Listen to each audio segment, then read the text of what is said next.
fifth video, and in this video we're just gonna talk about some basic if conditions, for loops, while loops, stuff that will help you run your program.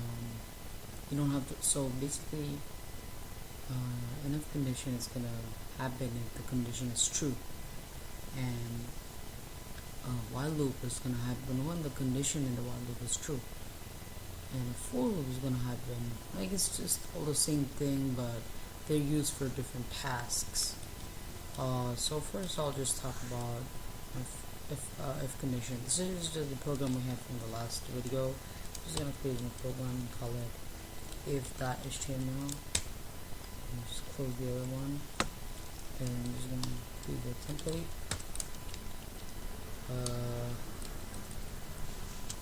That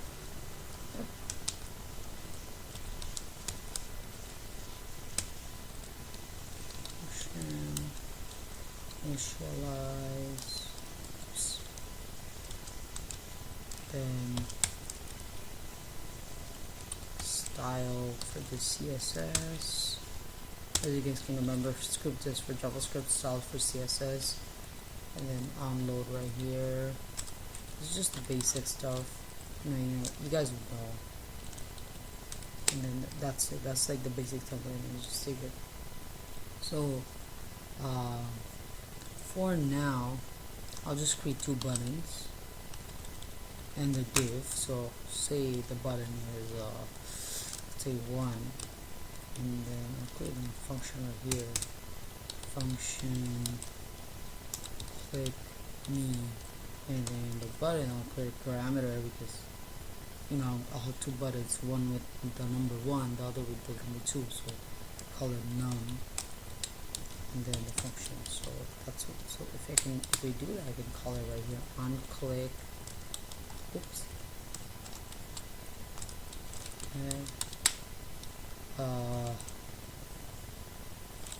And then click me around 1 because the text I have in the button is 1. That's why I should pass in 1 because my number is 1. And then enter and semicolon. I'm just gonna do the same right here.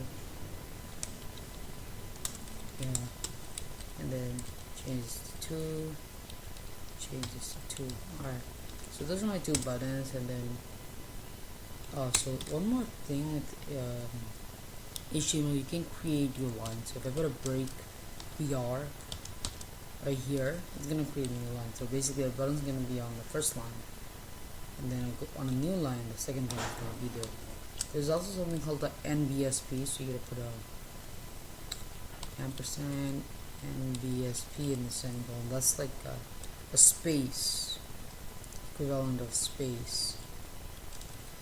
This is all HTML.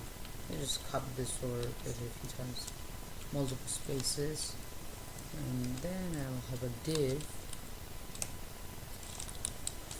the ID, my ID, and then nothing in this because I'm gonna print it with JavaScript.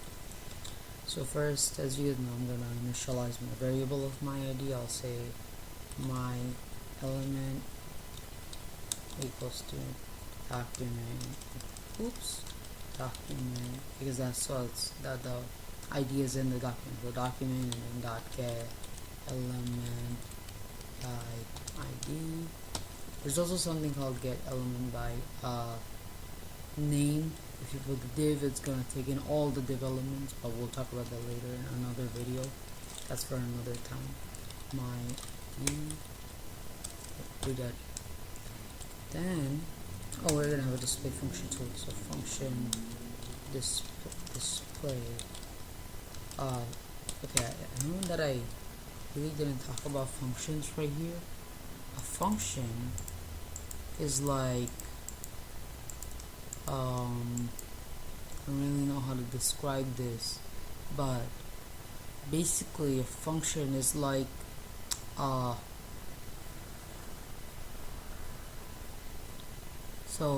you know where remote control cars and drones have all different buttons. So whenever you want to make the car go forward, you press on the throttle. Basically, when you press on the throttle, that's when you're calling the up or go forward function. That's what these functions are for. And initialize is just initialize. So let me just take this up real quick. So I said we're going to talk about if conditions. So it could be like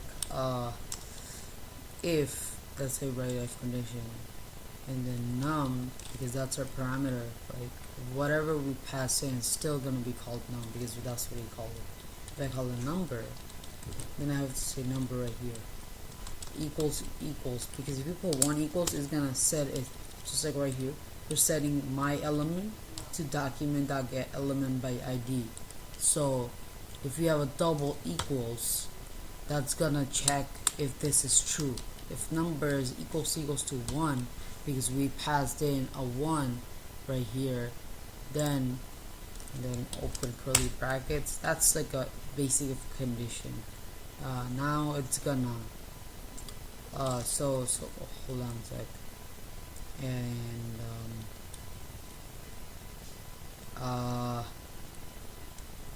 oh yeah, so we need like a display number here, because when we call on the display function,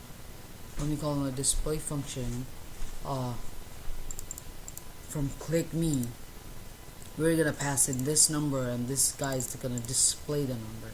That's why I'm gonna call this display num.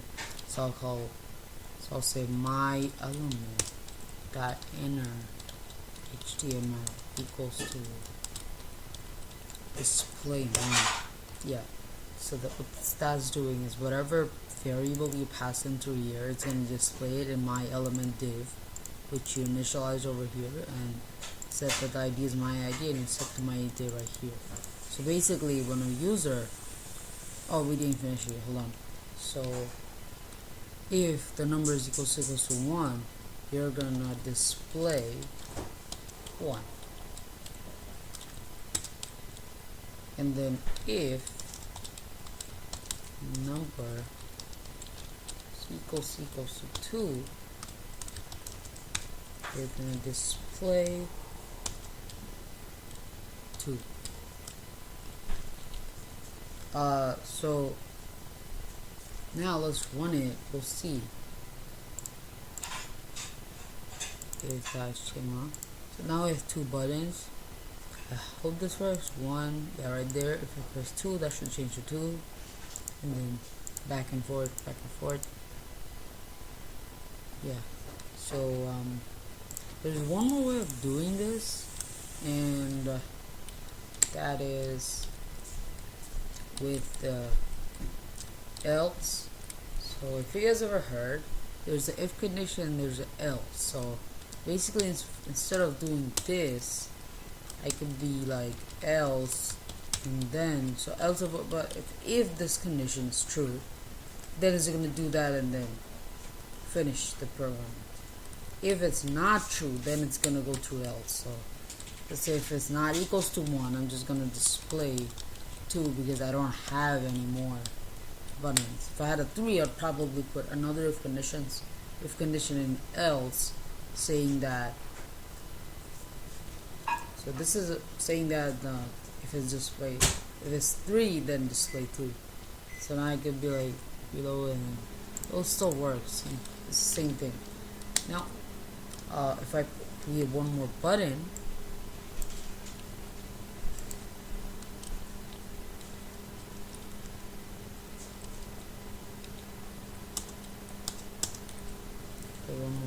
right here, change this to 3 and 3 right here.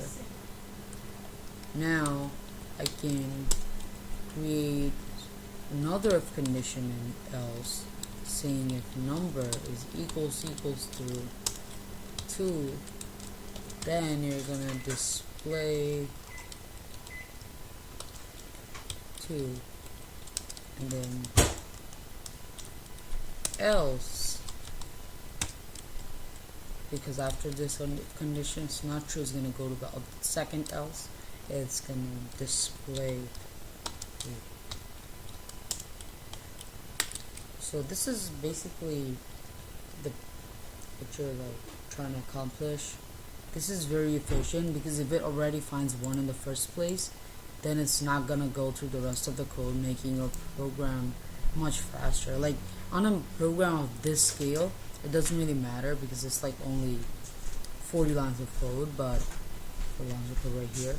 But if it's like around 1,000, 5,000 lines of code, it takes a long time to read through the code and then execute it. So it's better to make your program efficient so it doesn't have to read through the whole code if it already finds a good one. Like if you instead of putting this, if you just put if number equals 1, display 1, if number equals 2, display 2, it's gonna read through the whole code. Now it's not gonna even look at anything else if it finds it already. Yeah, that just makes your program more efficient. So this is how you do one more thing. If you guys are worried about how everything is working out, there's a way of doing it. So you guys can put console.log my element, and then see, you can look at the code of my element. So if I run it, it's gonna, in the console of the browser, it's gonna log my element. So if I just F5 refresh it, just have to right there, and then press F12, that's like the debugger, and then go to console right here, see div my ID, that's like that's what my element is. If I change this to 2, my element should change. No, it's not gonna change it because I pressed 1 in the first place. I didn't put in the click me function, because every time I press a button, it's calling the click me function. Yeah, so basically this is how you create kind of a dynamic page. This is very basic. Like if you think about it, there are like endless possibilities to buttons and this kind of stuff, because you could create a random number generator with this. Like in the previous video, we created a random number generator. You can create let's say how many calories you eat a day and then log it in the web chat, but that's much more complex. You have to like turn numbers to strings and back to numbers so you can multiply them. It's like a lot of work, but anyways, thanks for watching my video, guys. This is basically it. I'm going very slow. Oh, my bad, I didn't put it in the title. Call it if statements. If you guys realize, I'm going very slow like with this video, because after this point kind of gets a bit tedious for beginner programmers. Like in the beginning, I didn't know what a plus equals to means. Like that's what I'm trying to emphasize on it. Plus equals to basically checks for condition. So if you put an equals here, it's gonna be a error. So 1 is gonna work because I already put that. 2 is not. It's gonna. So for some reason it did work for the else. 3 is not gonna work though, because I'm setting the number to 2 already. I don't think the 1 is gonna work anymore. Oh, 1 does work, but 3 doesn't work because 3 is after the else. So yeah, if I put the double equals to 3 will work. 2, 3, 1, 2, 3. Yeah. So another thing, guys.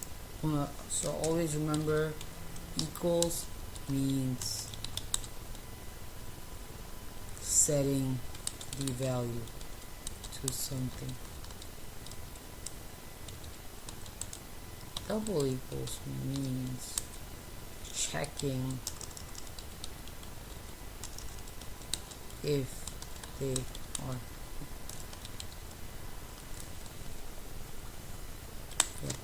So that's basically it, guys.